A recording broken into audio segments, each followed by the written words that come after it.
Hello everyone, welcome to the Shunting Yard. Hope you're all well. We are joined today by myself, Rob from the Kiln Line. We got James to my right. Hi, and we have Ayberk, aka Moorwood, below me. Hello. He's the what you? He's the Sorry? what? He's the what you? Below me.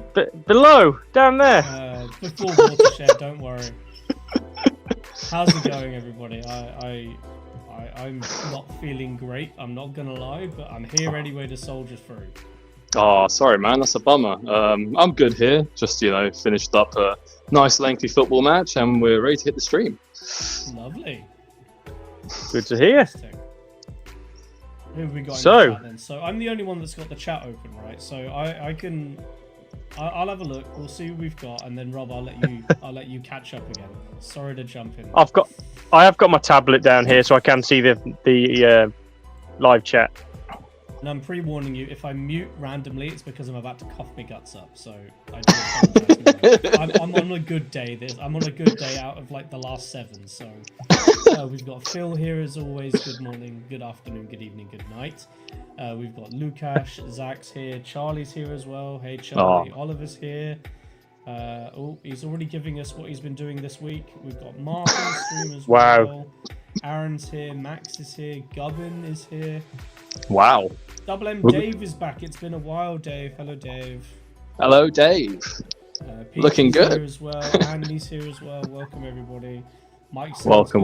This is what happens when you actually take time to review your setup and actually get it right. He is here. He's not playing here. with Flock. Hey, he could be playing with Flock. Actually, he's still in the UK, isn't he? He's still in the UK, as far as I know. Hey. Or maybe he's not. I don't know. Could be worse. Sounds like what do you want about Charlie? Oh boy. Oh no. It's already gone off the rails. Hang on. Now people. Hang on. So Mike sounds good, James. Was that sarcastic? And now everyone's saying James needs to get a new mic. You sound alright to me. You sound alright, man. I don't know what they're on about. I'm going to carry on and see what happens. Is this the Triple O Gauge podcast? Well. Question mark. Question mark. Oh. We don't need another in-between scale, I'm sorry. James is really quiet. That's fine. Right, Rob, you carry us on. I'm going to do some adjusting of levels. And Right. We'll go from there. Okay, Ayberk, so what are we drinking today, mate? So, I have bought a drink hailing from my homeland of Turkey, known as raki.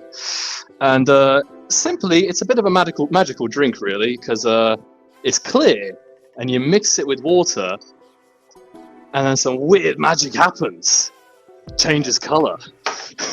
Amazing. What the frick was that? It's cloudy. That's what it is. So yeah, this is an aniseed spirit. Very strong. Not for everyone, but it's just a color changing drink, and that is just what makes it awesome, man. Honestly. Oh no, I'm sorry. That's just ridiculous. No. Well, after that complete show of witchcraft, well, it's the start of the witchcraft that's going to be happening this evening. James, what are you drinking? He says, holding his mic, and drinking sage tea and electrolytes. Hey, solid combo, mate. It's like a revived team, that. Because I am not Lemsip. Actually, it's my own homegrown sage made into tea. So there you are. Yeah, fun. What about you, Rob? What about you? I am drinking Yorkshire's best tea in my Emperor's Path mug because I've offended him twice in the recent weeks. I thought I'd give him some video time. Ooh. Fancy. So, yeah, just thought I'd do that.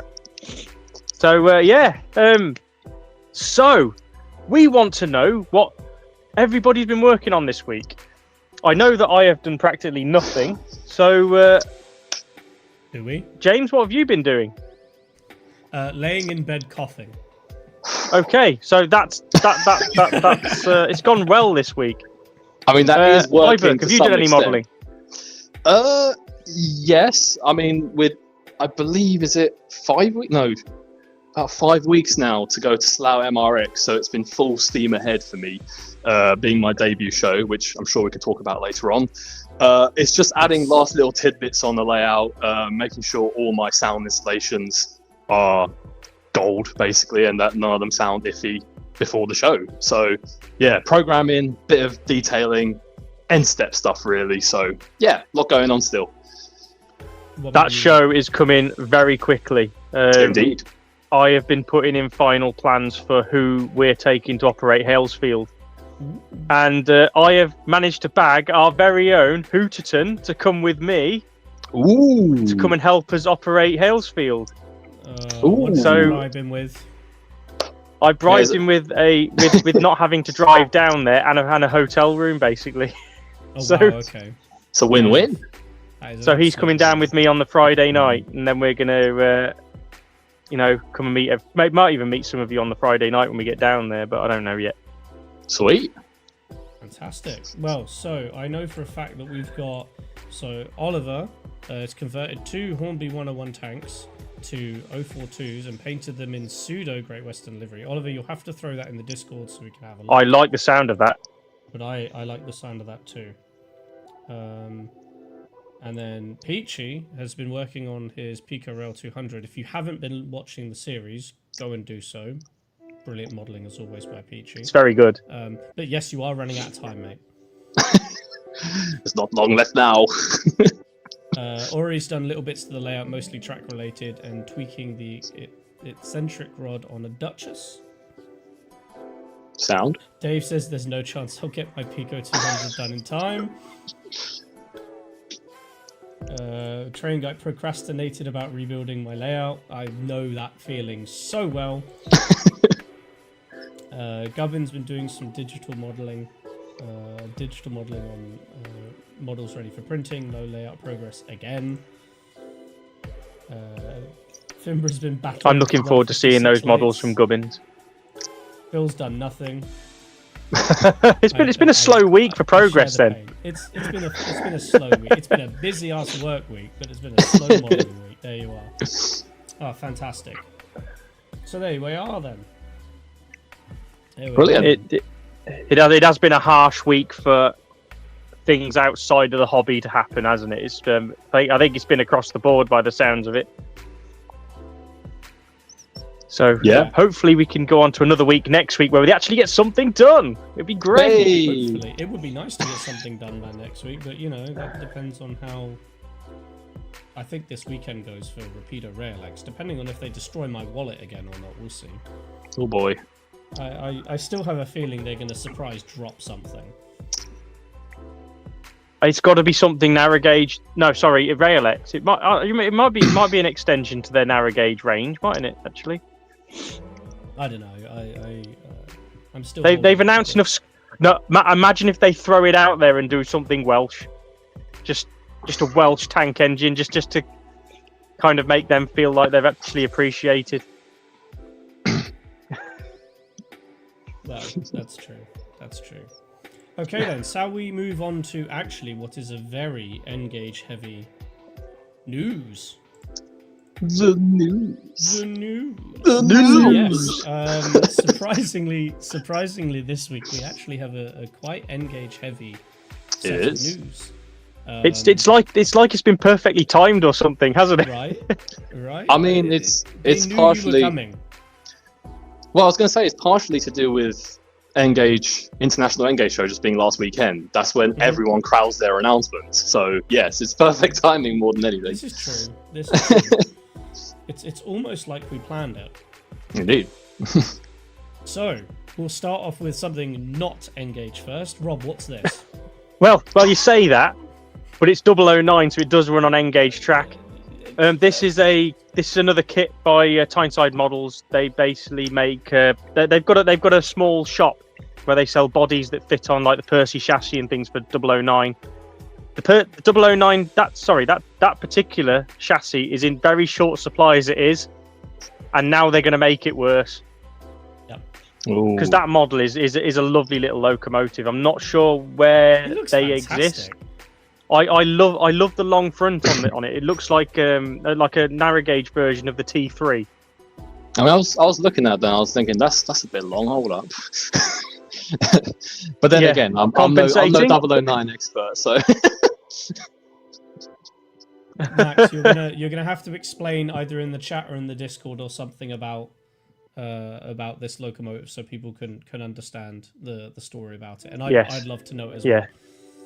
It looks like a really well distributed loco because it's a 242 as well, and it's just something you don't see much of in a narrow gauge world is a 242, apart from like on the Linton and Barnstable Baldwins. So that's something they have in common with those.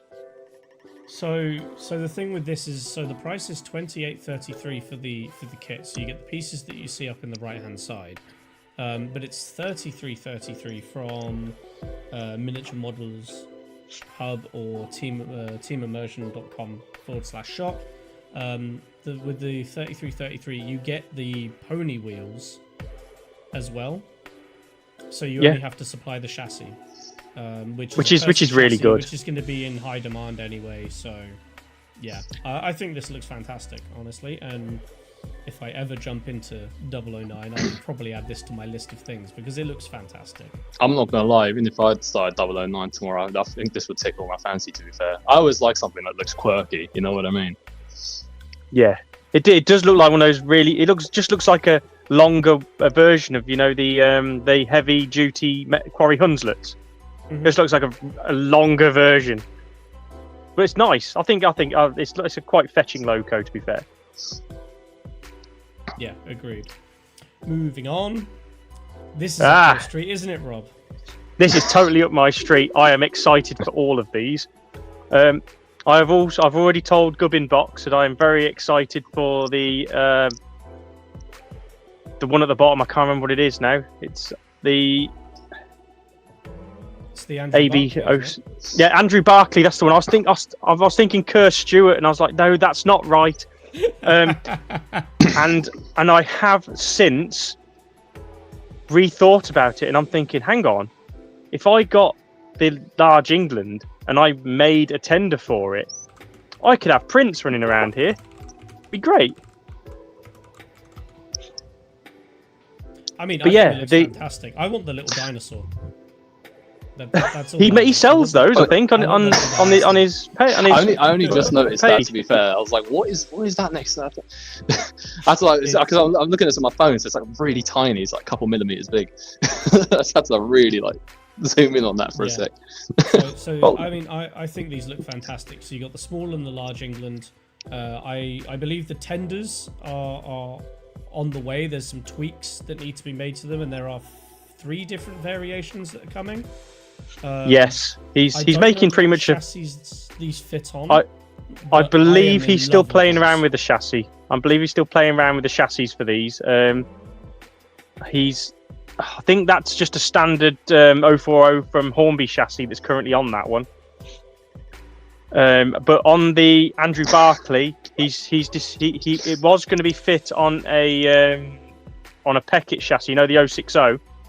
But because they're in such short supply, he's having to redesign the internals of it to try and make it fit a more readily available chassis. Gotcha. But either way, I think they look fantastic, and I can't wait to see them out on people's layouts for sure. Well, there's a Mountaineer is right there on the right side of those 2 large Englands. So Mountaineer 1. So I'm sure that our own Max will probably like that one. Yes, I think so too. So there you are. So Gubbin, amazing. Looking forward to these. Let us know when you've got more updates. We'll happily shout them out for you. This is what some good little Southern boys will be happy with. So Revolution Trains 375, 377, 387 Electro Stars. These are some early 3D prints. and I think they look fantastic. Is this N Gauge? This is N Gauge, yeah. So Oh we're now my. into the first of the N Gauge ones coming in. So these are the early 3D prints, and I think they look fantastic. So I've written some notes down here. I've done some research because Dan keeps telling me off for not doing research, you know. I just heard Ayberk's wallet cry. Yes, well, they might cry even more when I tell you the liveries. Do you know what? I wouldn't get one now. Obviously, I live very, very close in proximity, as you know, to many, many London termini. So I've got quite a variety of things outside my front door, including Southern from Victoria, London Bridge, etc., etc. Would I buy one of these? Hell yes. Would I buy one like now if they were available? Probably not. It's too long to run on Moorwood as it is. But one day, hint, hint. One day, hint, hint. Well, so tell me if any of these tickle your fancy. So, they are coming in Southeastern, First Capital or Thames Link, Southern, Gatwick Rail, Great Northern, so a good little Northern boy might want one, and Great Western. I'm looking at Finborough at this point. There's also going to Genuinely. be multiple brand names here, so you can check. Some of these have got multiple different liveries that you can put on them.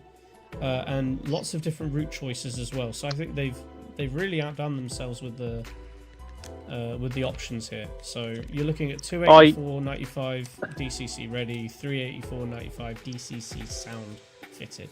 I genuinely think that they would look absolutely stunning in Network Southeast. I would agree, as well. 100%. I mean, I could just imagine it over that grey. It'd look awesome, wouldn't it? I want to also point out these prices are for a 4-car set. Hey, that's not bad. I mean, if you want to try and run the full 12 coach formation, that's a small mortgage you got to take out. But it's fine. It's fine. It's absolutely fine. Don't worry. I'll just skip every other show for the next 3 years. Don't worry about it. Yeah, don't worry about it. So there you are. So that's the Revolution trains. I think these look fantastic.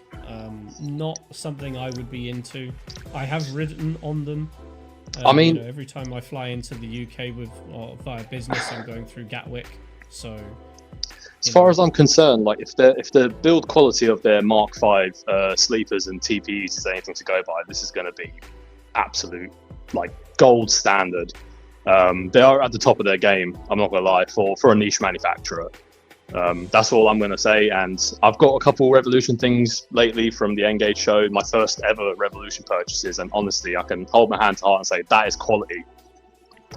We'll get there. Aye. Moving on.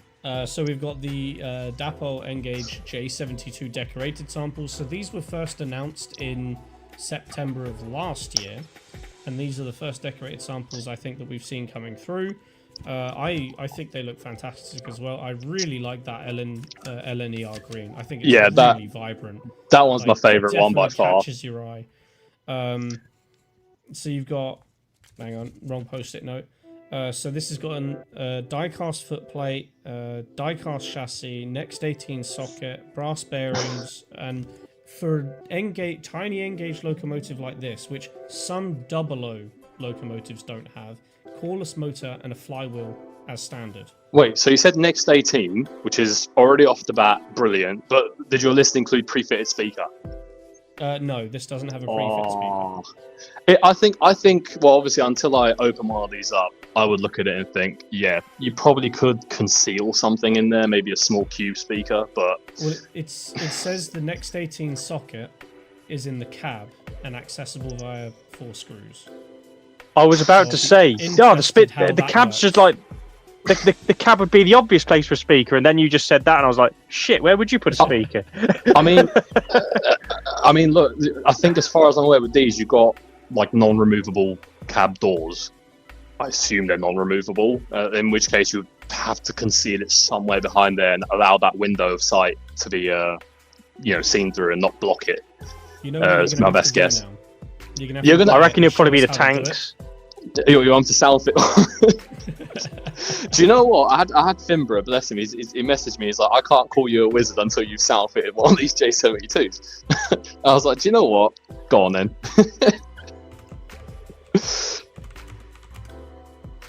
It'd be a fun challenge. So there you are. Yes. So you're looking at 135.95 and 179.95 recommended retail for ready and fitted. I did not see a sound option. See, I think N Gauge is really well priced for what you're getting these days. It's just It is. 10p in the swear jar, mate.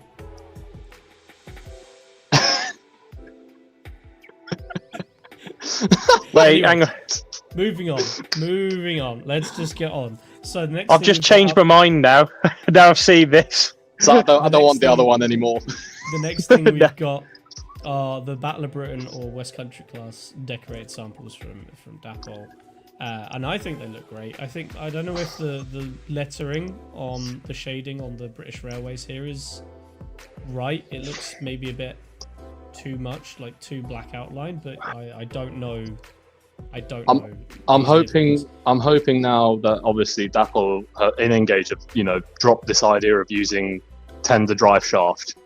I'm hoping that so it doesn't have one of them little drive shafts, which is brilliant because that causes a headache in terms of turning. It can, depending on the model and how unlucky you get based on previous things like the A3, the A4. You could try and turn it on an R2 and it sometimes might jam because it just gets in the way. I don't know how it gets in the way, it just does, and it's frustrating. So I'm glad they finally packed it in and moved forward with that idea. So you know what? This is gonna come. Sorry, Karen. Seeing these makes me want to model Bridge North Station and see if they'll slip up the incline like they do in real life. I mean, just get a piece of track and do that.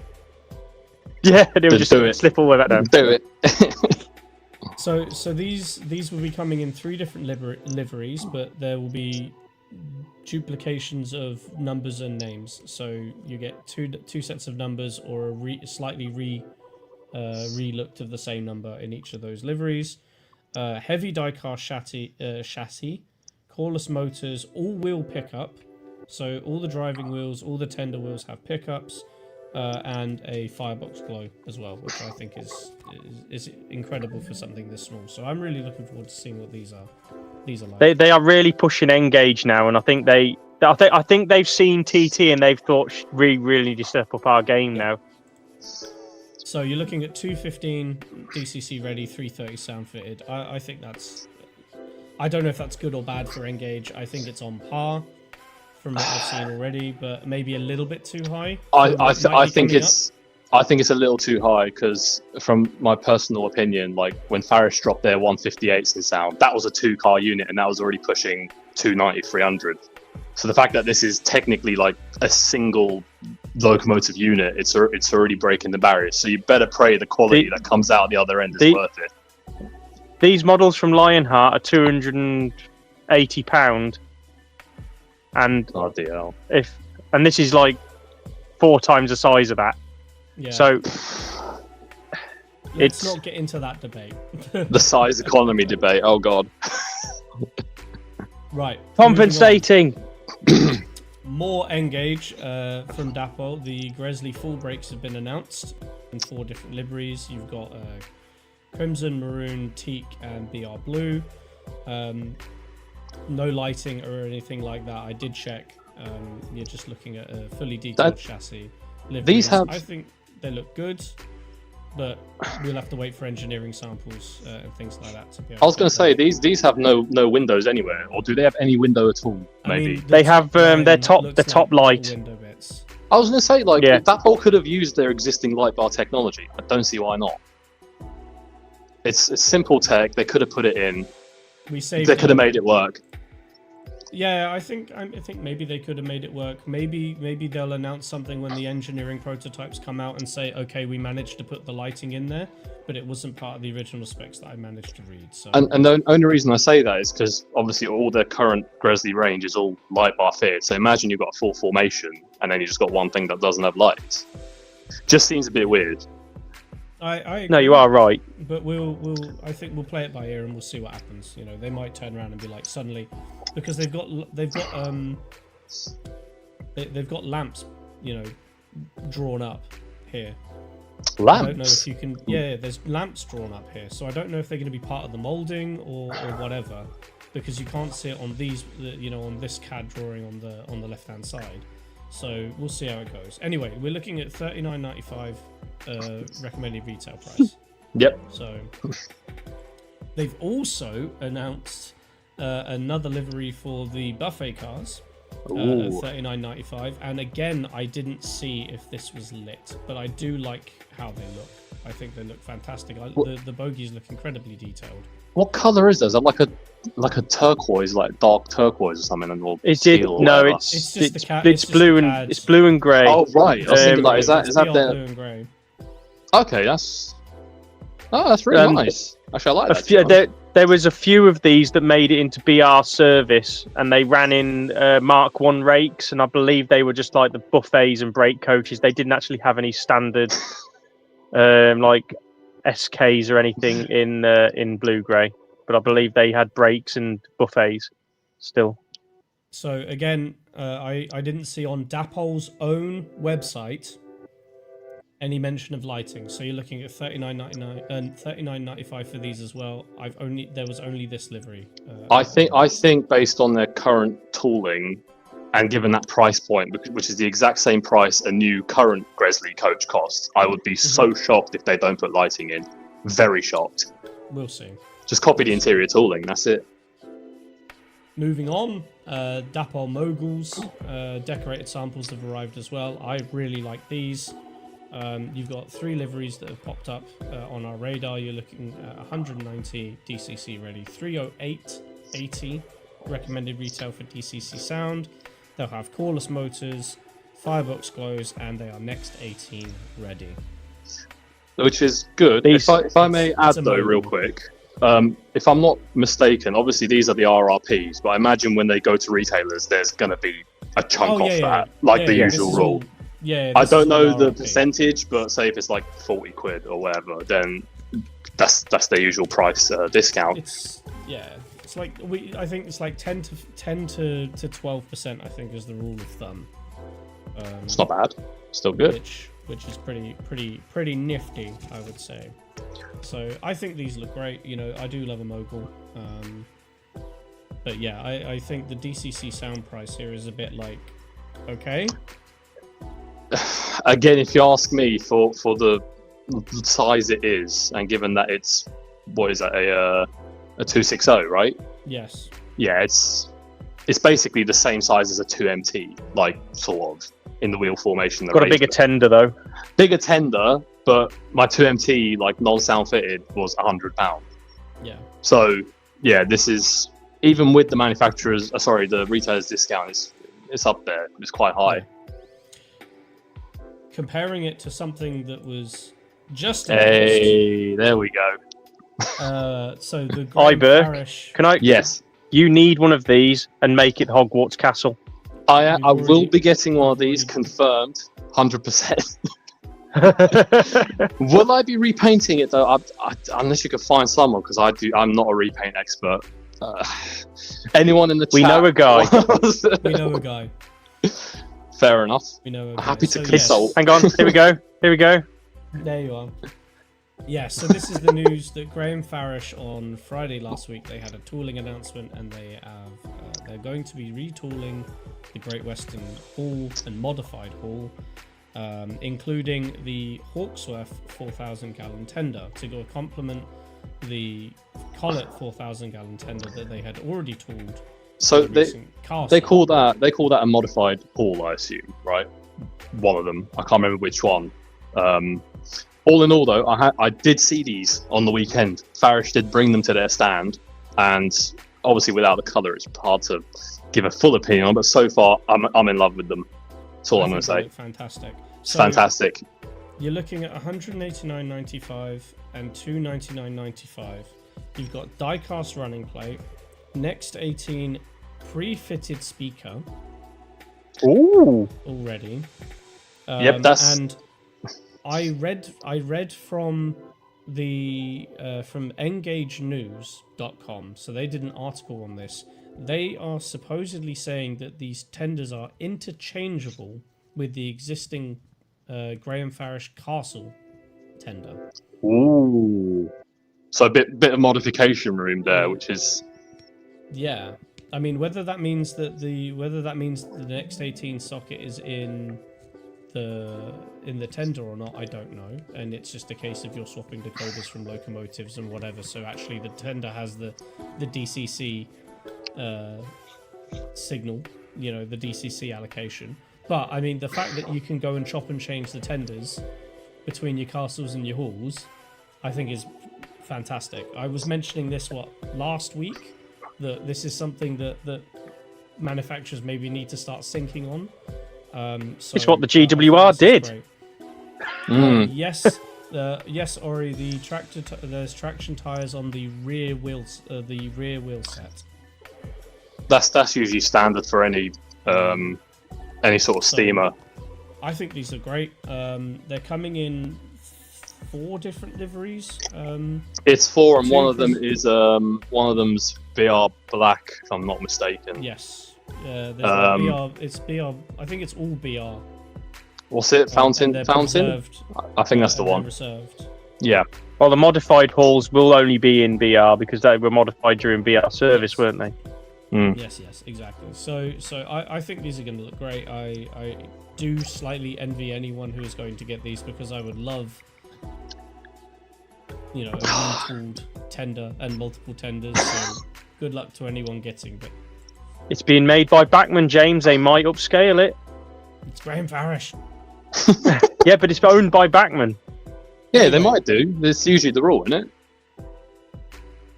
Anyway, moving onwards, we have to go up to the big scales, because we did get some news in the big scales. So the Class 92 today, there was an announcement of Run 2. So we've got an exclusive livery for the Martin House charity in DB, which it's a DB. Good. But proceeds going to charity is always a good thing, so off you go. And then there are 5 liveries for Rail Freight Grey, GB Rail Freight Distribution, EWS, which is my personal favourite, and then the Cali Sleeper. So if you missed out on your Class 92 in the first run, here's some more liveries for you. Have at it. 22995 and 29995. We've already covered the Class 92 before, so you know the specs. Moving on, there was some Collet coach pictures given to us. They're all of the wrong coaches, and they're extortionately priced. So moving on. Now you've got some Collet corridor coaches from Hornby. We've got some new images of those. I think they look okay. Is that for a pack or is that each? No, it's each 65. Oh my god! What? On Hornby's website. What the hell? Are you kidding me? I didn't see mention of any lighting. I didn't see mention of diecast. It's got a lot of detail added to it, but yeah, it's extortion. I personally think. You double O gauge boys have got deep pockets, apparently. I mean, I don't do double O. I don't do double O, and even I'm a bit. So, as far as I'm aware, Tom, these are they didn't brand them as a re-release, but it's the older railroad ones. So maybe I think they're not a retooling. I don't know. But yeah, it's extortion for the price it is. So if you want them, go get them. They are nice coaches. Yes, the problem is they are nice, but they're missing the one that they need to have. So there you are. The full break. The full break. And moving on to the last and probably the most exciting announcement that we missed on Thursday because it was announced on Friday. Rapido Trains UK have announced the long-awaited SRU class, which I think is the most handsome southern locomotive ever to have existed. Zach's very excited about that in the chat. Shoot me. I absolutely love this in Southern Green. I mean, I wouldn't mind one of them in N Gauge. That's all I'm going to say. Well, I don't. And I know DAPL do them, but they're still tender drive shaft, and I don't know. I just don't want tender drive shaft. I'll be very brutal with you. So there you are. Yeah. So we've got the Southern Railway U class. It's coming in 10 different variations with 5 different liveries overall, and you're looking at the whole shebang of Rapido Trains, top-notch stuff. If anything like some of their recent releases, 21 socket, speaker pre-fitted, firebox glow, you name it, it's going to be there. Don't miss out on it if it's up your street. 22995 and 34495 respectively. So there we are. And because it's coming from Rapido, you know it's going to be worth it. It's 100% worth it. I have my first brand new purchase is Rapido, and I am absolutely over the moon with it. So I can vouch for that. So there we are. That's the news, except for Rapido Rail-X is this weekend. So if you're able to go this weekend, it's open Friday, Saturday, 10 a.m. to 4:30 p.m. It's 10 quid on the door. All the early stuff is gone, and Market Hall Maidstone. And yes, I have to shout this out because Dan is one of us. And please give him some abuse if you're going. Yeah, please do. Also, one of my favourite layouts is attending Rail-X this year. Overlord. Beautiful layout. Yes.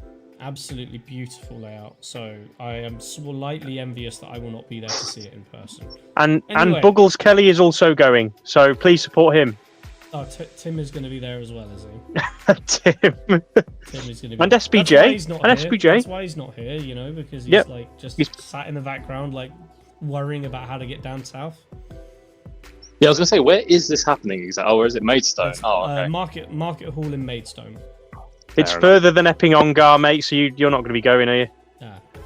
Nah. I mean, you say that, but there are some upcoming plans. All right, just visit number 2 is in motion already. Ooh. It's not the Epping and Ongar, but there's some in there. All right, we'll get on to that. Tom went off. Tom went off to the this pub, time. but He's trying some Kentish curry. Also, did anyone see that reel? That reel was hilarious. I couldn't stop laughing. I really couldn't. it was really good, yeah. It was so good. Anyway, Rob, after you, mate. Right, okay. Shall we get back into the meat of the whole conversation, shall we? Nah. Ayberk, introduce Yeah. yourself. Tell us what you do. Who you are. So, obviously, we all know my name. I run a page or a layout called Moorwood. I am otherwise known as the N Gauge Wizard by proclamation. Self-proclaimed. Self-proclaimed. Self-proclaimed. You just had to ruin it. No, I'm kidding.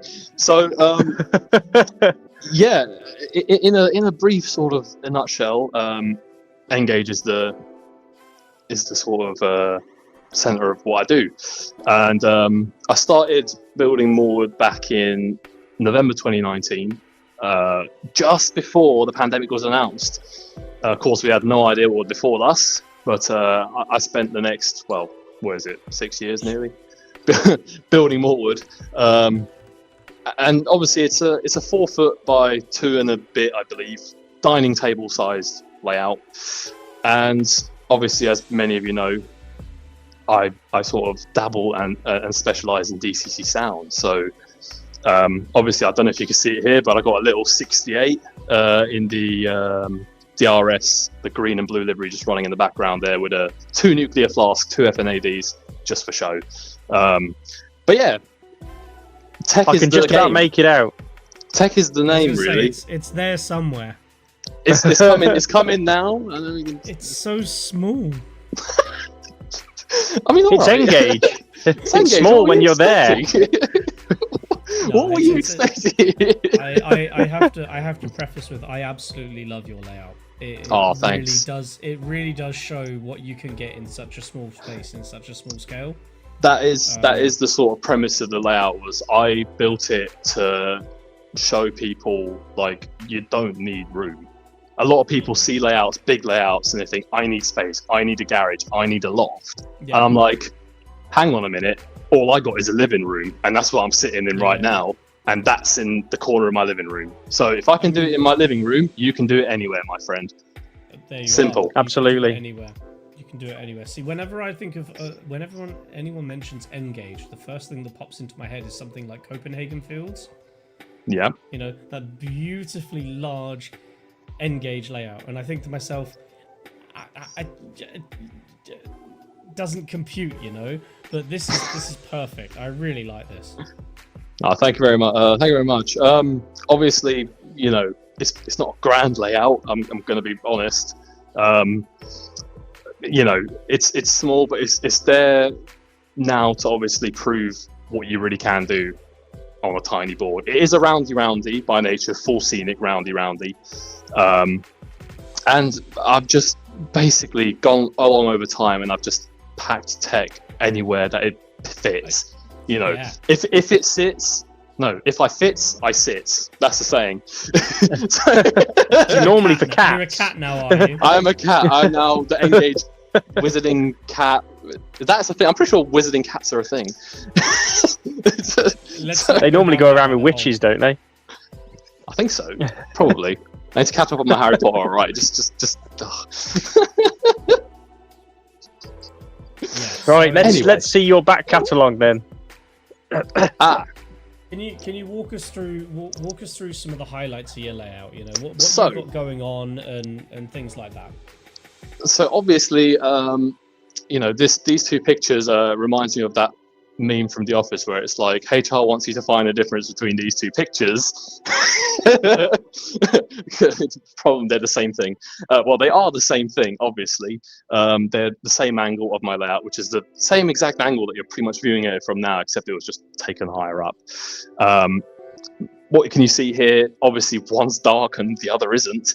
It's just the one on the left is to help visualize where the position of all the lights are. There's a lot going on, and some stuff is still being added, but pretty much most of it in preparation for MRX is pretty much done. Highlights, I believe you were asking, right? That was...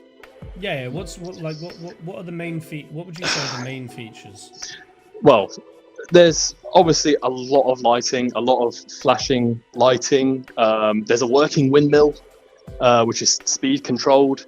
Obviously, there's independent main light lighting, which can be dimmer switch controlled, which are these little white posts that you may see in the photo. There's obviously a few there at the very bottom. There's a high street, which I don't know if you can make out in that photo, but you got the Belisha beacons for the zebra crossing. They go off as well. I've got one of those in a few slides. They're designed to go out of time, so like the real thing, because I don't think they're supposed to go in time, if I'm not mistaken. Or at least that's what the thing said when I bought it. I mean, if it works, it works. What can I say? Yeah, exactly. There's working traffic lights, which are powered by independent traffic light modules, which go in real time to control an intersection.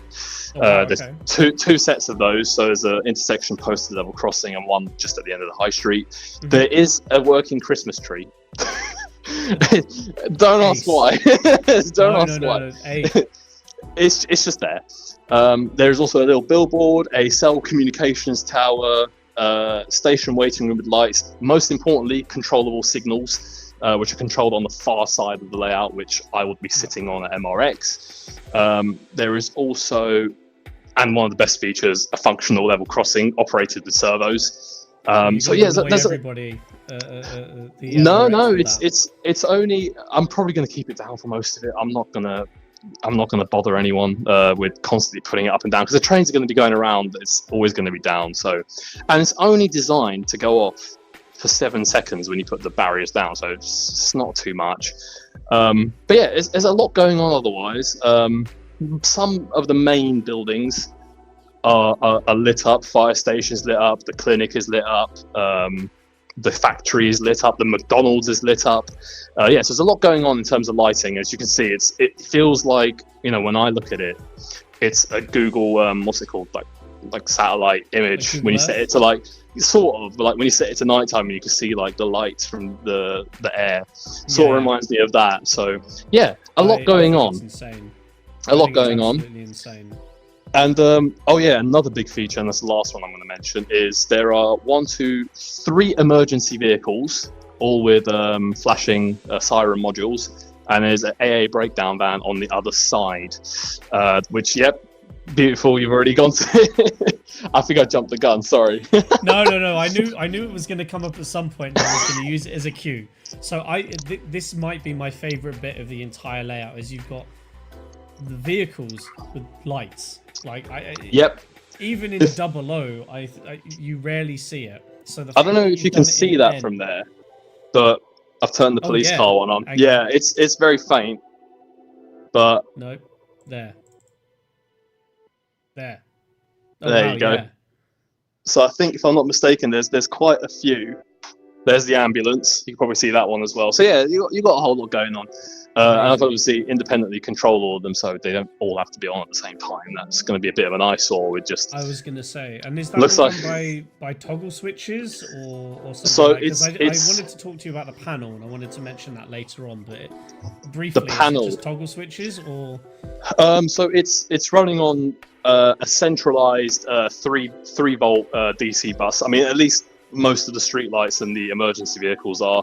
Mhm. The signals are running on a 12-volt bus, which the same goes for the traffic lights as well. They're running on 12 volts. And then on each bus, there is an extra module that links out to individual dimmers. So, yeah, Gotcha. it's a lot of wiring. I'm going to be honest with you. It's not like a clean job, so to speak, but there's a lot of wiring. But yeah, there you go. Amazing.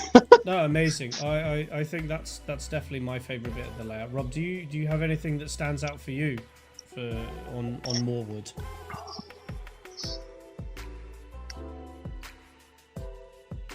I think Dead. he's dead. Rob? What was that? Sorry. I had my mic on mute. You just like going to Is there- sleep, mate. is- You're alright. Is there any? What highlighted for you? What's the highlight for you on Moorwood? I tell you what, I really appreciate the emergency vehicles, as you said. Mm-hmm. I think that's one of those touches that you don't see very often, and probably for the reasons that Moorwood has also mentioned about it being quite one of those things that can be quite distracting from everything else. But having them so you can toggle them on and off at different times will make all the difference. I know on Halesfield we have something similar. I think he's got some flashing lights on top of a van or something, but we don't have it on because it's really distracting. But I can really appreciate that. It's a really good bit to have, as well as the level crossing. I really like a operational level crossing as well. Thanks. No, I think it's amazing. So, like, before we move on to our first question that we have for you, we've jumped a little bit ahead by looking at your layout and having a brief thing, but I really wanted to highlight that at the very beginning.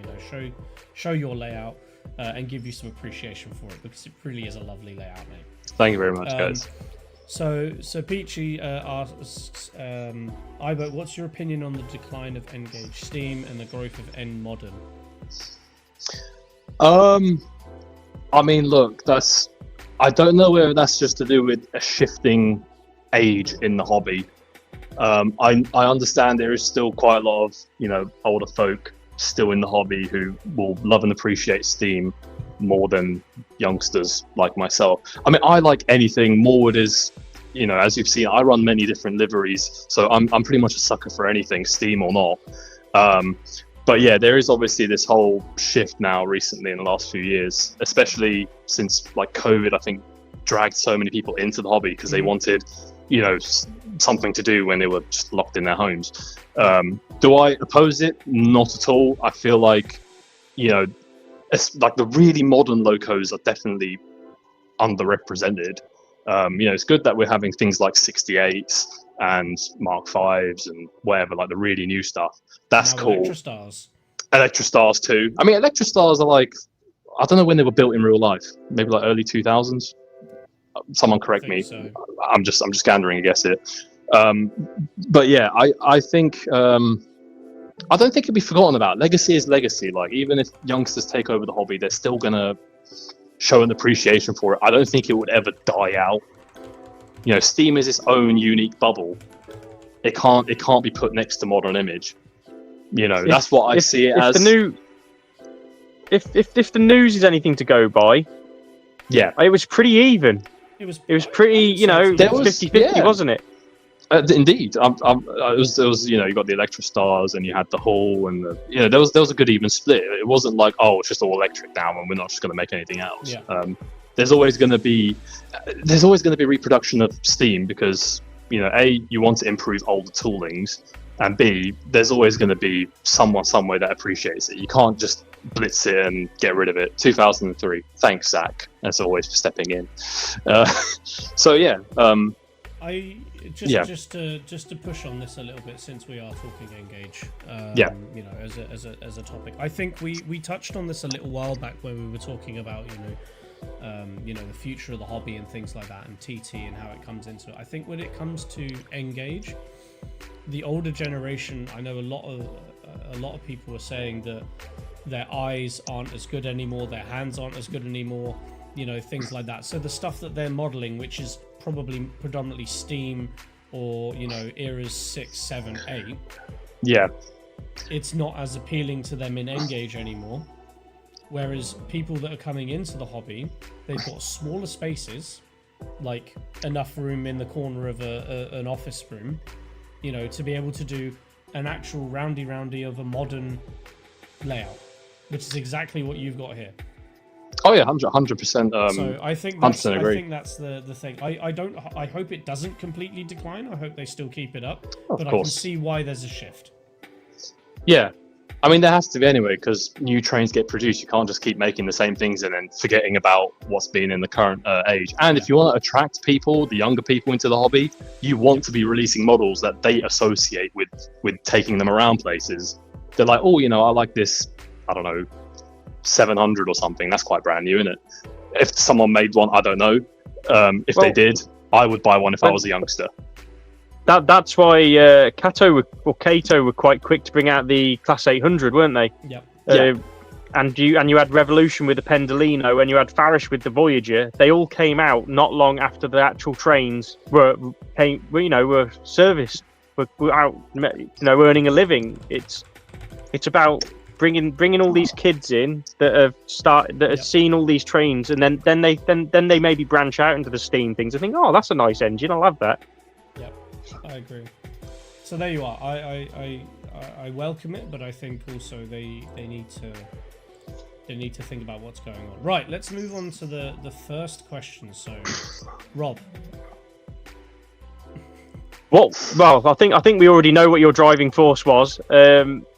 There is more to it. There is more to it, I suppose. Go on. Give us a nutshell.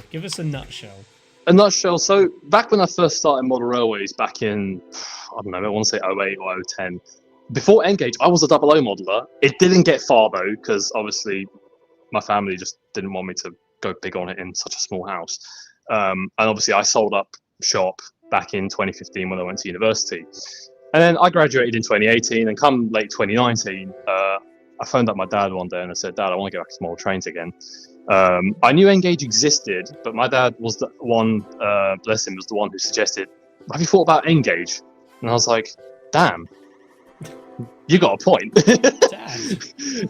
So my dad just stepping in, because of him, he swayed my decision actually to go N Gauge. And I thought, yeah, I'm in a small space, I could do N Gauge. 00 is going to be a bit unreasonable for trying to plant it in the living room. N Gauge is going to work, so this was born. That's fair enough. That short discussion was pretty much what made me go into N Gauge. Okay. I think then moving swiftly on from that, because it's basically a follow-up, I would say. Yeah. So based off that, I'm guessing you had an original plan for Moorwood. What was that? Is it the same as what you've got now, or has it changed over time? It's definitely changed over time, for sure. Because I've taken 6 years of time building this. Now, obviously, for a 4-foot layout, I can imagine some people in the comments are going to say that's way too long. And I completely understand it. You're within your rights to say so. What took long was the fact that I changed my mind at so many corners. I laid down grey ballast at one point, and I was like, sod this, I'm switching to dark brown. So I deballasted the whole layout, relayed the whole track, and did brown.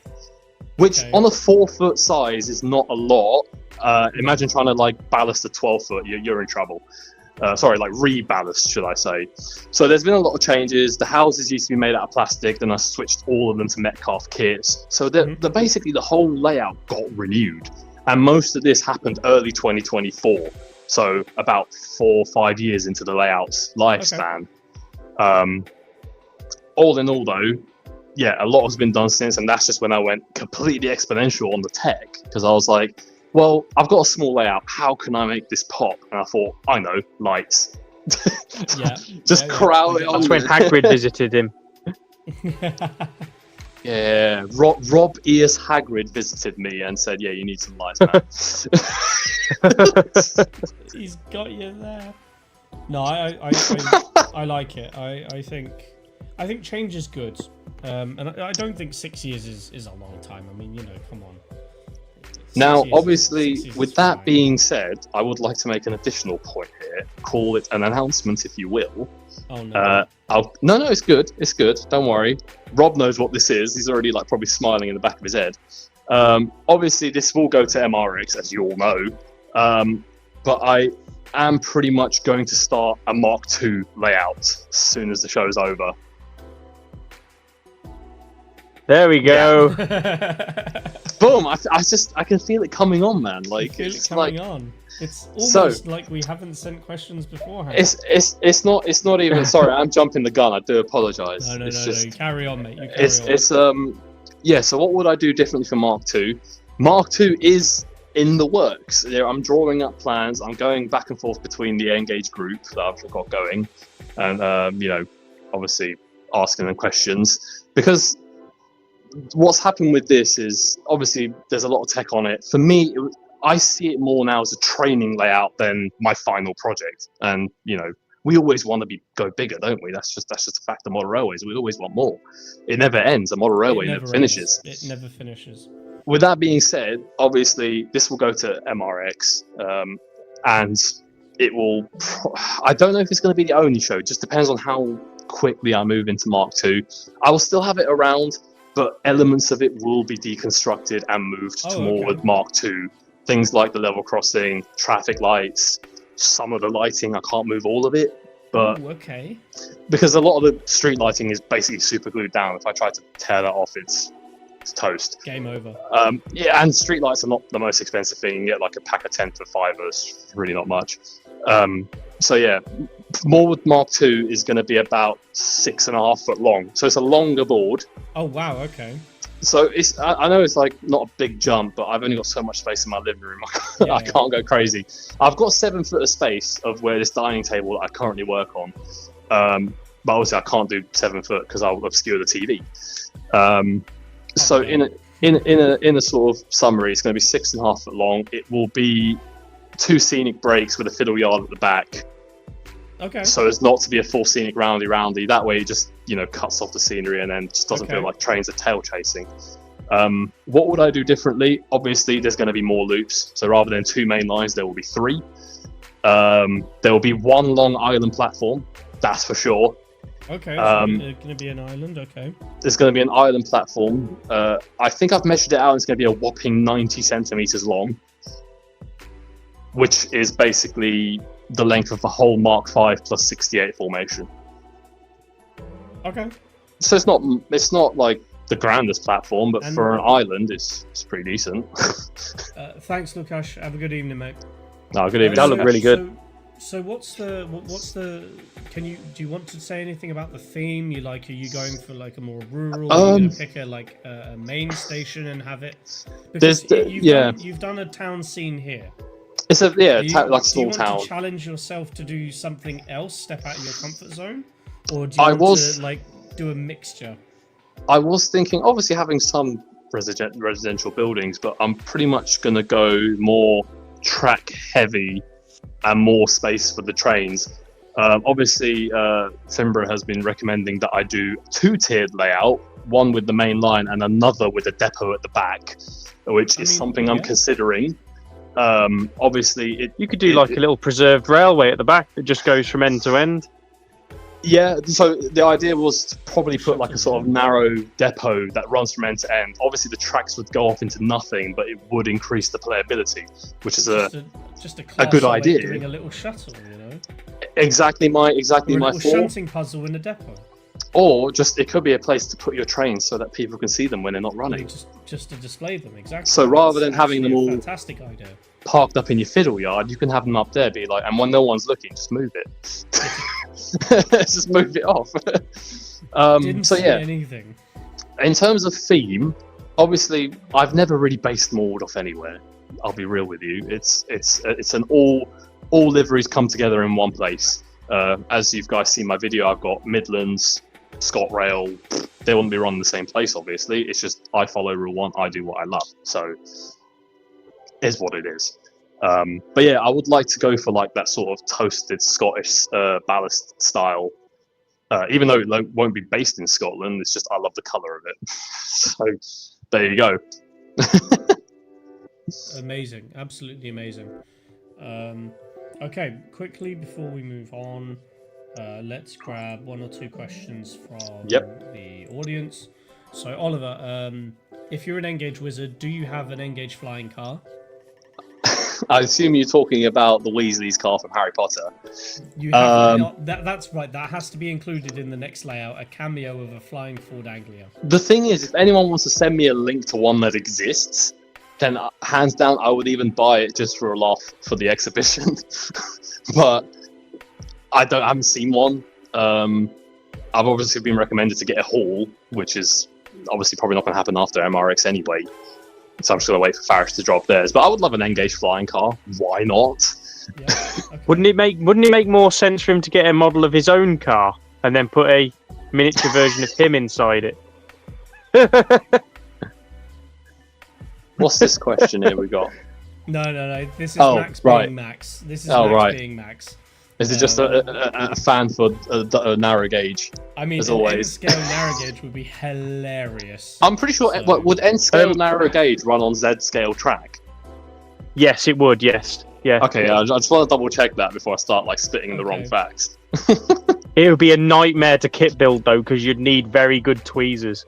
Very, very nightmarish. So, is it based on a specific era or is it just on anything? So, I think you mentioned Rule 1, but is there any sort of like theme for the layout?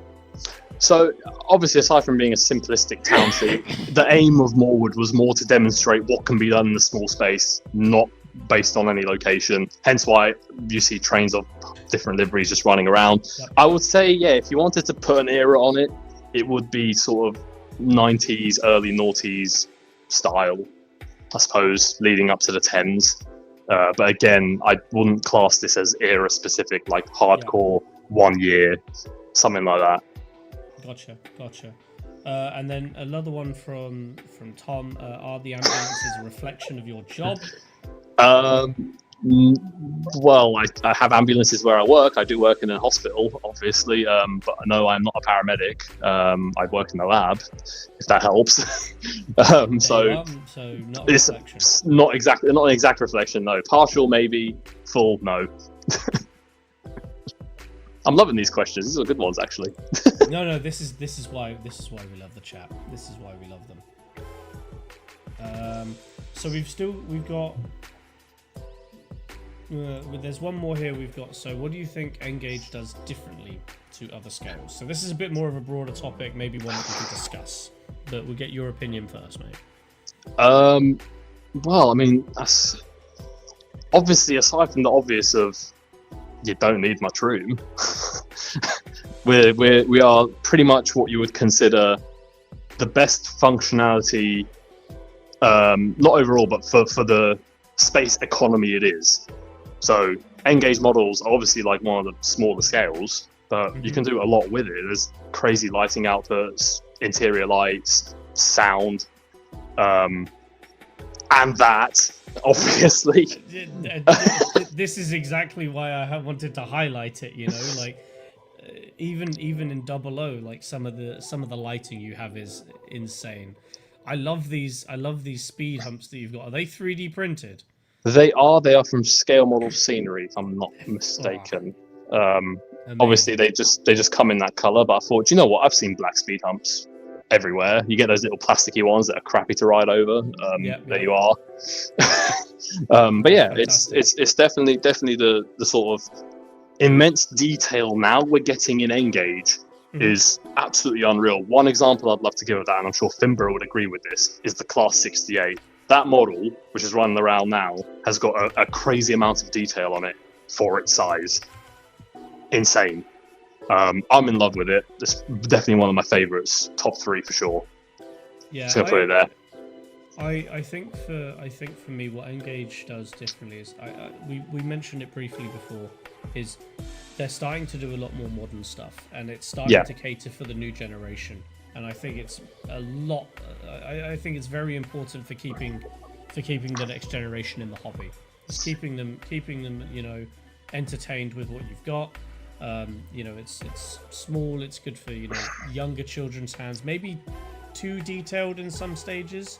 It is. Though there's only one thing I wish for, and that's I wish that the train sets were A, more varied, and B, cheaper. Because for the scale, I've never seen wildly priced train sets in my life.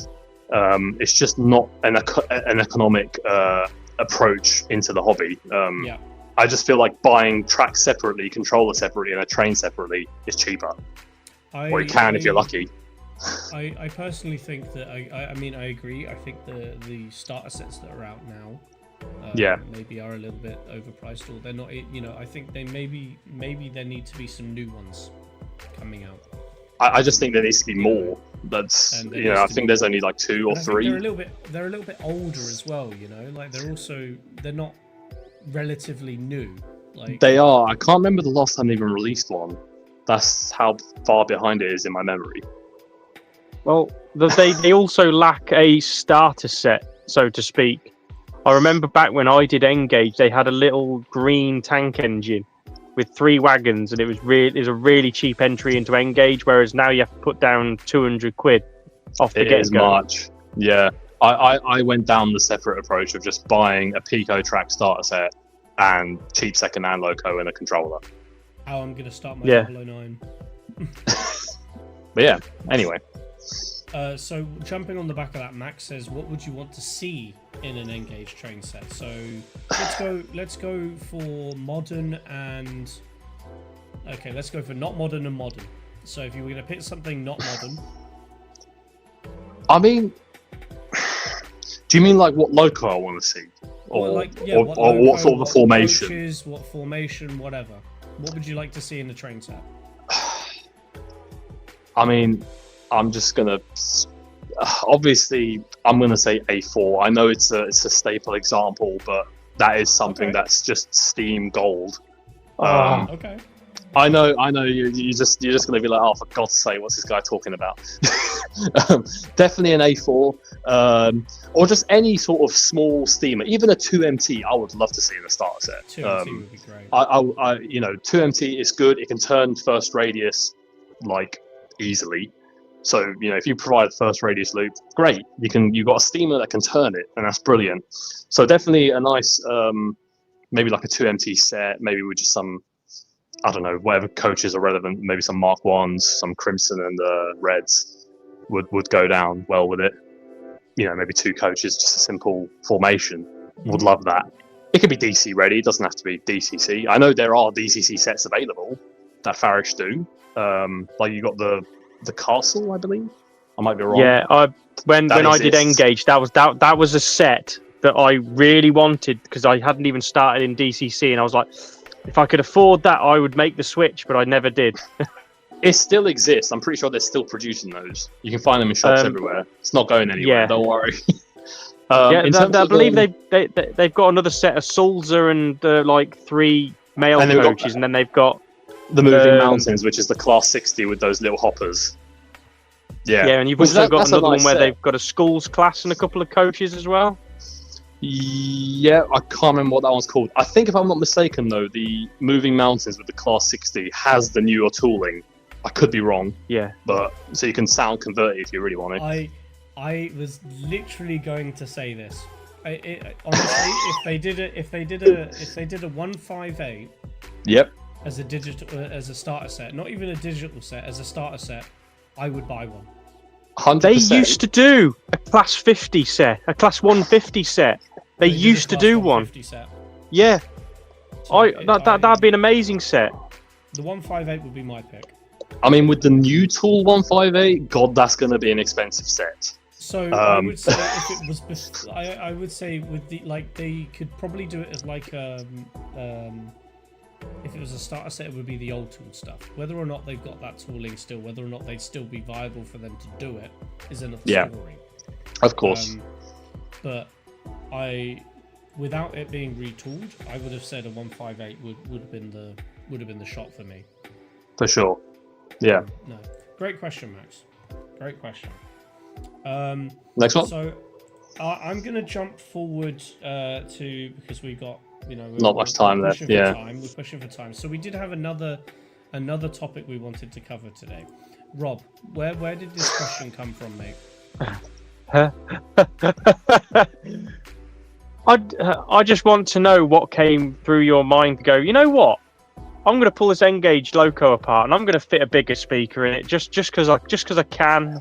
What locomotive made you want to do it? Made you want to start in this witchcraft that you? I was going to say this question is a bit of a double-edged sword, because when you say how do you fit that much tech into a tiny amount of space, do you mean my layout or the locomotives? But now you've clarified, which is brilliant. Locomotives. Again, it's model dependent. Obviously nowadays you're starting to get locos that have the space. There we go. We could just talk about this. That's great. I'm thinking, okay, we'll start with the top one. The top one and the bottom right one sort of go hand in hand. So that is my Class 350 in Apollo Silverlink, which is basically London Midlands Railway, which, as anyone knows, 350s have tinted windows, which means you can barely see inside them.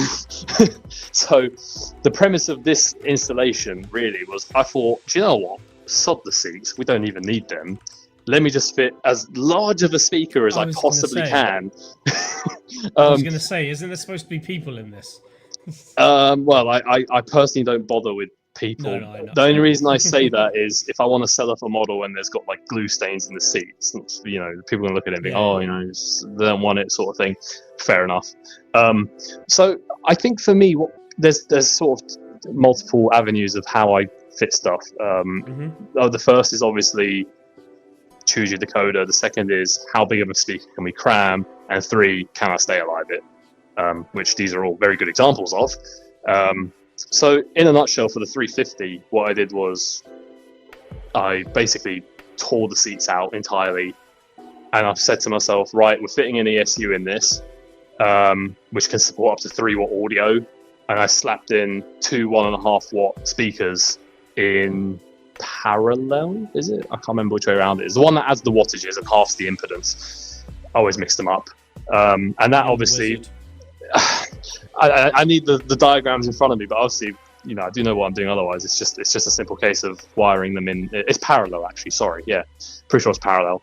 And pretty much it's how much of a big speaker can I fit? So in that particular example, I've gone for a 3 watt setup, which for an N Gauge model is loud. I can't wait for Rob to see it at MRX and give me his opinion on it. I can't wait to have a go. So take it away, mate. If you want, I'll give you the tablet to control Moorwood. It's fine. But basically, I just thought to myself, right, I can be very sacrificial with the interior of this locomotive, considering you can't see the half of inside it. So I just crammed it with Stay Alive and a 3 watt speaker, and it just sounds brilliant.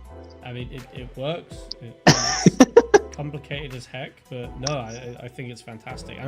I think it's fair to say, are these Zimmo? No, so I used to do Zimmo, and then I made a conscious decision to step away from it.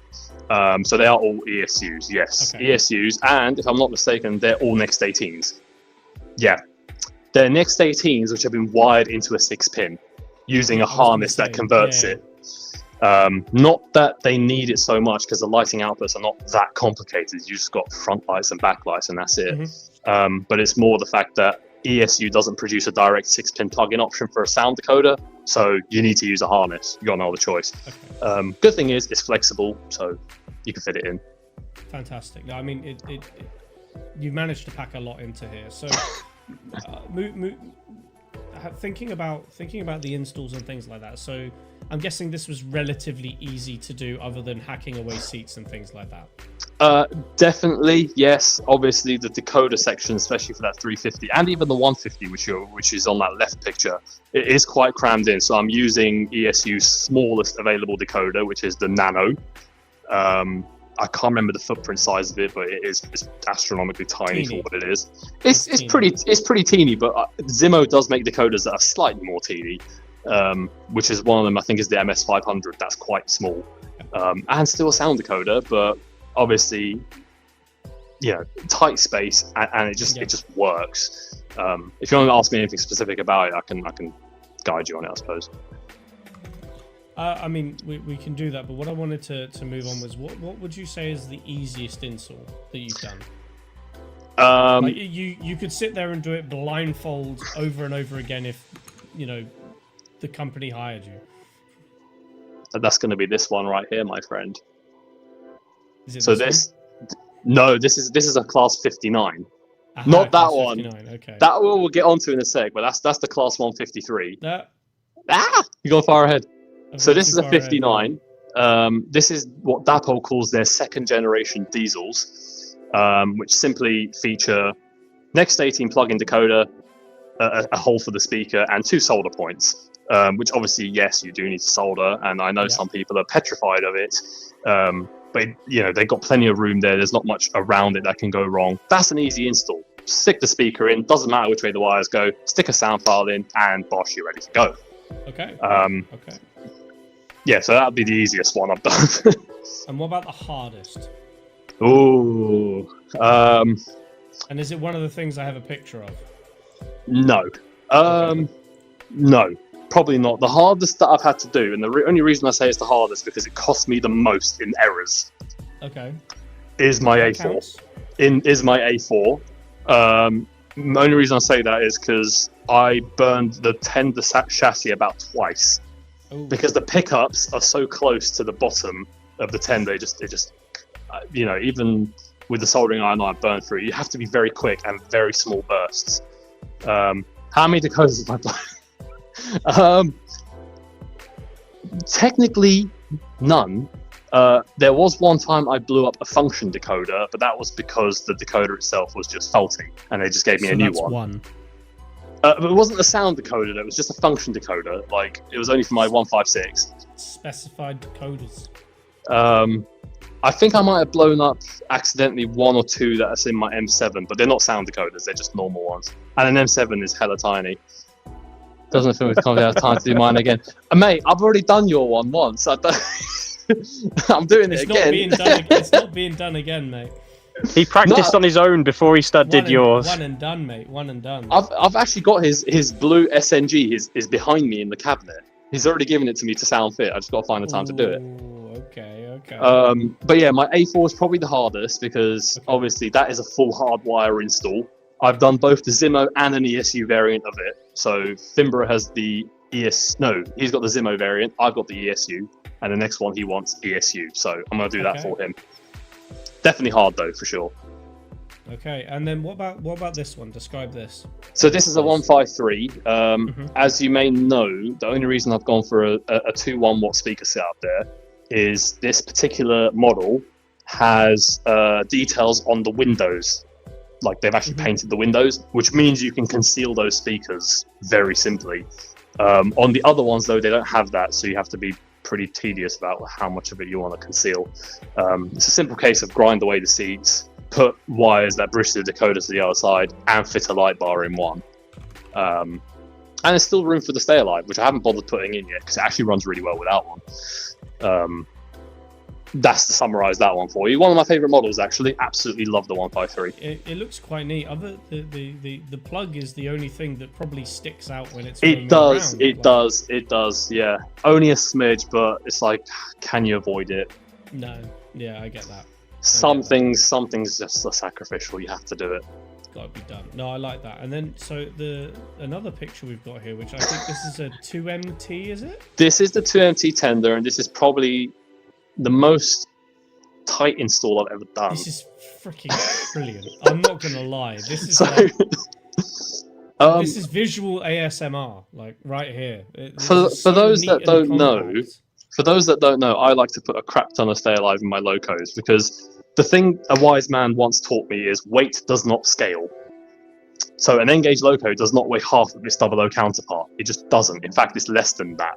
So obviously, with a lesser weight, you have less conduction against the rail. So Stay Alives in N Gauge are, I think, more necessary than 00 and, of course, bigger scales. So what I've done there is I've obviously used, again, the ESU Nano, our good old faithful N Gauge decoder friend.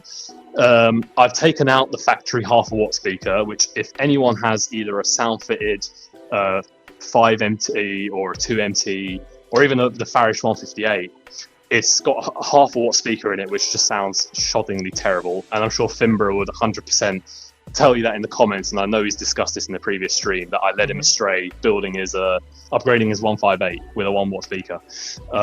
I remember that still.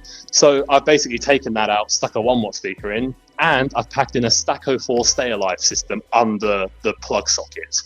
It looks great. Like I It genuinely fits. love how this is, and I'm thinking to myself, how do I replicate this with a slightly bigger speaker in all of my tender locos? Like, I mean, this one's actually like forward drive.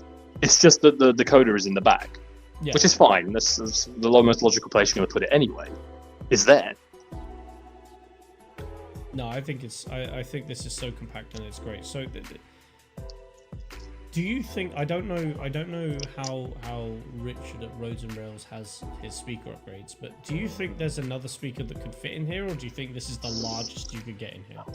That is probably gonna be the largest, because the 2MT is so shallow in height that I've purposely fit a 5mm that's speaker. Right. Yeah, it's got. It's very shallow. Yeah. On a 5MT, you probably could. I can't remember the interior of it. I'm pretty sure you could push up to 9mm if you really wanted to, or 10, which is a lot still. Obviously, the more millimeters in a sugar cube, the more bass you get. So, all in all, brilliant.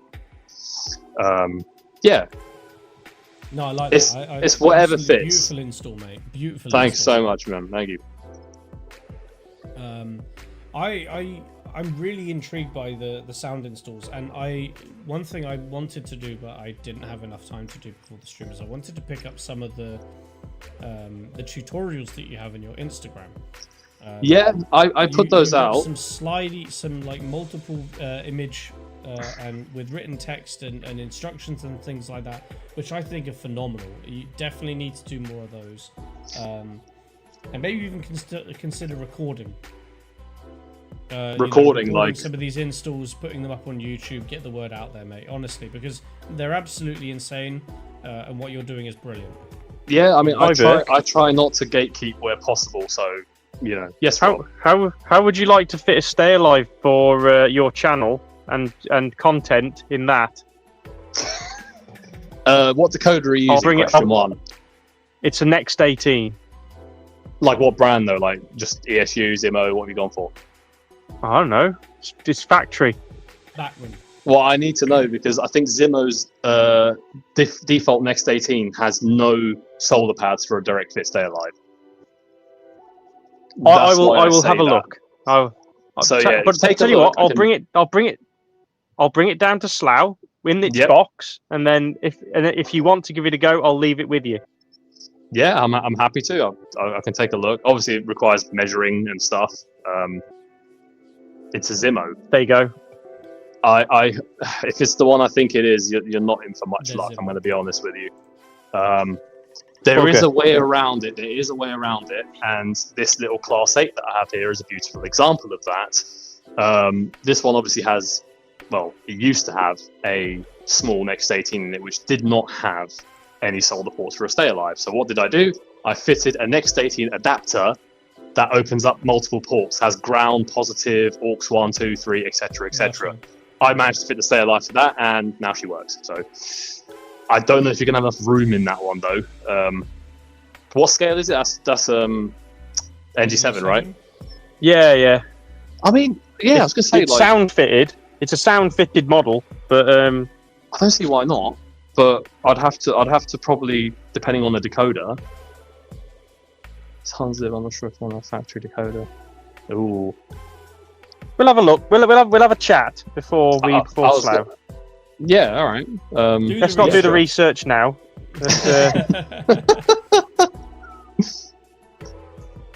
No, absolutely fantastic. As I said, I think you need to start recording these and throwing them up online, mate. I know, obviously, schedule permitting and you know what you're doing and everything. For Yeah. sure, but it's fascinating stuff.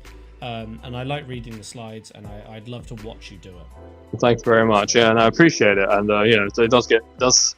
I thought it would get a lot more like sort of traction, considering what sort of a video it is. But I was like, oh, okay, maybe it's because I'm a new page or something. I don't know. But yeah, I don't know if anyone had any more questions. I thought there was a few more things to discuss, like you were asking about, what's my go-to choice of decoder and things like that. Yeah, so that was sort of like when I was trying to think of if we start rushing ahead and we start pushing. Yeah. But actually, we've been fairly well paced for once, which is insane. We've been evenly matched throughout each of the sections, so it's nice. One last thing from Tom. So he put this in here. So I don't know if you've been to Pendon, or if you never have. No, I don't know where it is. But do you know the near layout? Didcot. Do you know Pendon Museum? No, I was going to say I live inside the M25, mate. I don't know half the things outside that. Okay, then. I'm going to send you... The Shunting Yard on tour next year. We're going to Didcot and Pendon, apparently. We'll be doing Didcot and Pendon. Didcot's on the way, to Severn Valley from London. Or I'm making... I know. But no, it's not. No. Oxford is... Only if you go by train. Yeah, I was going to say, like, when you're going from London towards Severn Valley, I'm pretty sure there's another railway on the route. I can't remember. What's your favourite value for CV3 and 4? I'm going to be honest with you, this depends on the loco, and it's just trial and error to preference. I obviously use the lock programmer to program my locomotives. I typically go for a 0 to max speed time, acceleration-wise, of about 60 seconds, and a deceleration time of about 75 to 80. So there's your answer. Well said, Peachy. Well said. I appreciate that, Peachy. Thank you, man. Love. Oliver's asking, do you have any Great Western locomotives? And if not, which would you buy? Well, he's going to be buying a Hall. I'm going to be buying a Hall. That is, as you know, the first heritage railway I ever visited, because apparently I live under a rock.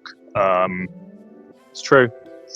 So yes, I will be getting a Hall when it comes out. I don't know when it's going to come out, obviously. But yeah, I stepped up on that footplate of Hagley Hall, and I was like, oh my lord, this is the dream, man. It was brilliant. Sorry, I've gone off into like a trance there.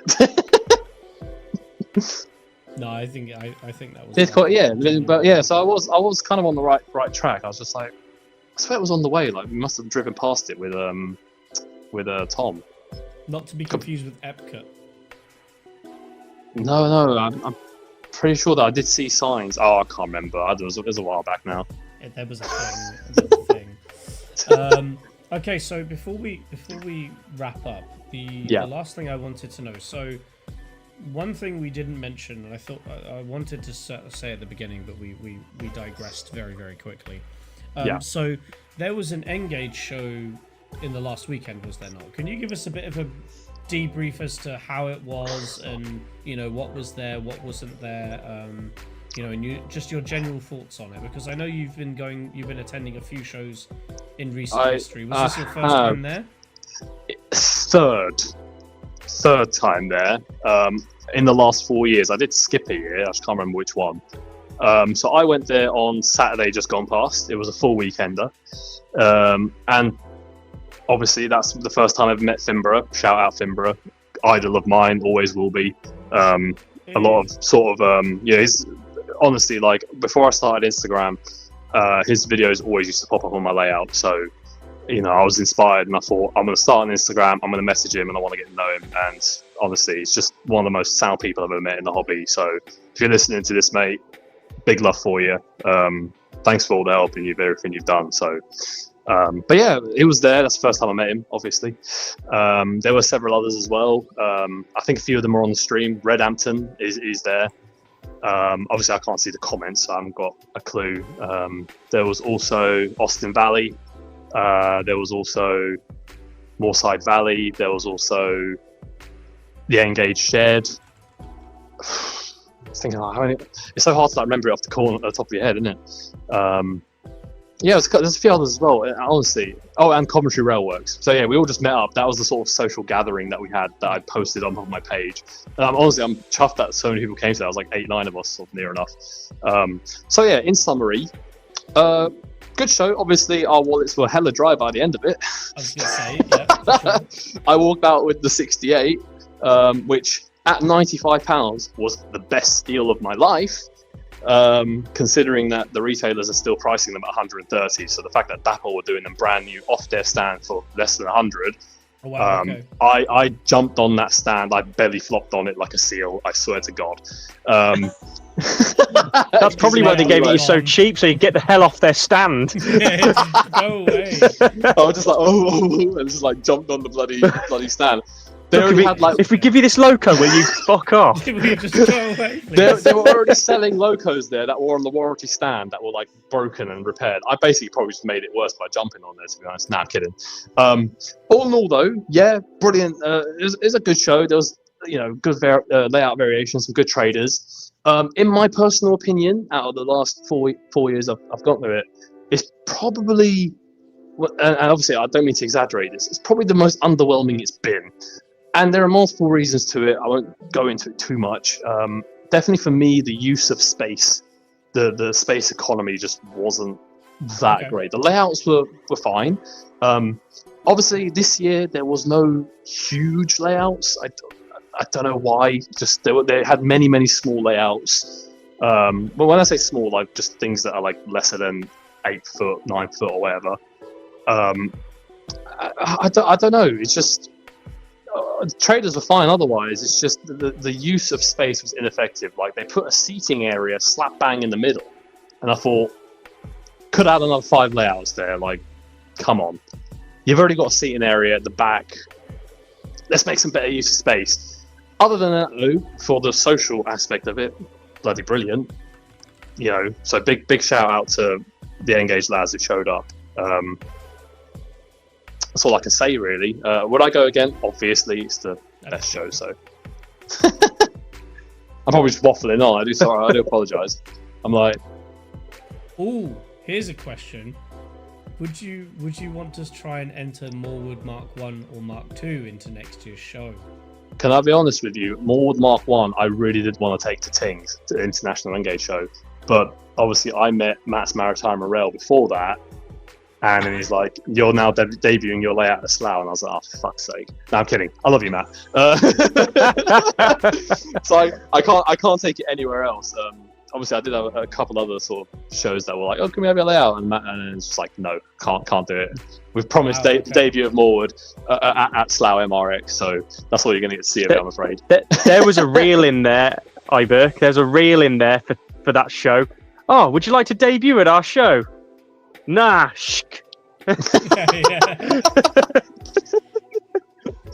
Oh man, honestly. But yeah, I would take it.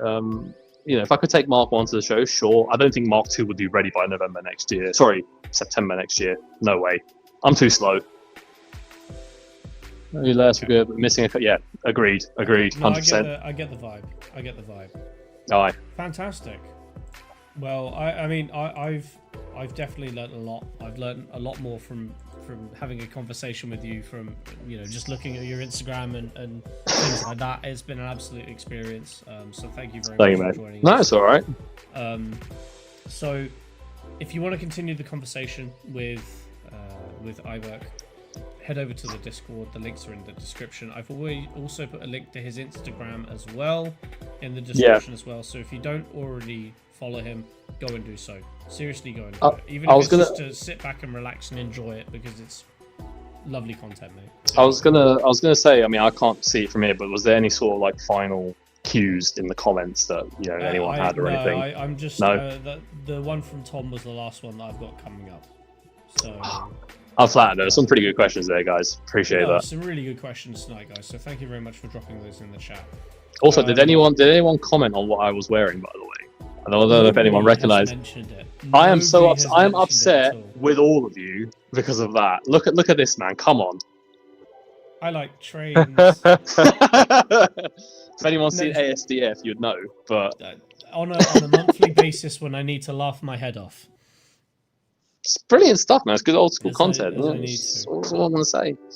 But yeah, I mean, it's been good, guys. Honestly. No, it's been fantastic. Any final thoughts from from Rob or yourself? I mean, I'll let Rob go first if he wants. I'm all good. I think we've definitely learned a lot, and it's been kind of eye opening as to into the N Gauge world. I know we had Stephen on here before, and he kind of put into perspective of why N Gauge is where it's at, and having you on to kind of tell us about the technology that goes into the scale. I think it's a nice, between you and Stephen, you've kind of tied up together and made a nice little N Gauge package for everybody to listen to and understand why N Gauge is one of the go-to scales. I mean, yeah, it's well established. Scales. I don't know how many years old it is, but I'm pretty sure it must be from the 80s. I could be wrong. Maybe I have a earlier. loco on my N Gauge layout that is from the 80s. Okay, so it probably is the 80s. So there you go, a 40-something-year-old scale. So Hooray! Yeah. No, really good chat. I really appreciate you coming on and joining us. And Yeah, we'll definitely I mean, be having you back, mate, for sure. Thanks so much. Final thought from me, obviously, I'd say thanks to all of you again for having me on.